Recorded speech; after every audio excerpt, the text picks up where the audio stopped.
my life right now. And it's not even a poem, it's a letter. I didn't intend to memorize it, but one night I forgot my paper, and so I decided to wing it. And so I might have to wing it a little bit tonight with you all as well, okay?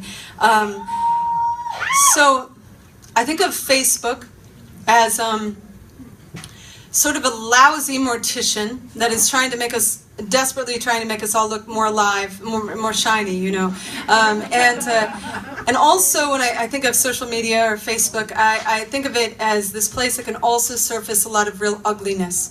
And when we were going through the time of the non-indictment around Mike Brown's murder and Eric Garner's murder, and Facebook became, and social media became the ugliest that I personally had ever seen it in my life. And the good thing about that is that it didn't surface ugliness that wasn't already there. And I think for a lot of white folks, we had to face in to the racism and just witness, for some of us, for the first time, what folks of color are dealing with all the time living in this country. And I posted my outrage around the non-indictment around Mike Brown's murder and spent about 4 hours that night following, deleting the most racist shit from my page, because I didn't want people to come there and just be hurt by just witnessing the page. Then the next day I posted my anger around that process, and the flood of just disgusting racist shit that came in was just horrifying. And I went through this, whatever the opposite of a come to Jesus is, a come to self or something maybe. Because for a moment, and this was all happening on my artist page, I thought, why is this happening on my page? Like, you know, how could anyway, why is it happening on my page? And so it was it was one of those moments that changes your life completely, because I had to face into the fact that I had been up on a microphone for 13 fucking years, and people that anybody could ever come to my show and leave without me speaking to these things is infuriating to me. I have a responsibility as a white artist with a microphone in front of me to speak to white privilege and white supremacy every single fucking time. And so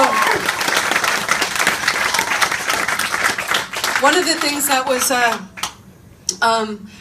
also, you know, naively shocking was that a lot of the comments, the racist comments that were being made, were by queer, white queer people. And so this is a letter I wrote in the spirit of attempting a healthy dialogue with people leaving racist comments on my Facebook page, in the spirit of understanding that it should never, ever be the responsibility of people of color to educate white people about white supremacy and white privilege. And also in the spirit of Leslie Feinberg, who is a hero of mine, who died of Lyme disease this past November, who said, and I hope I don't mess up this quote. Leslie said, "I do not believe that our bodies, sexualities, and gender expressions can be liberated without making a ferocious mobilization against imperialist war and racism, an integral part of our struggle." This is a letter to white queers, a letter to myself.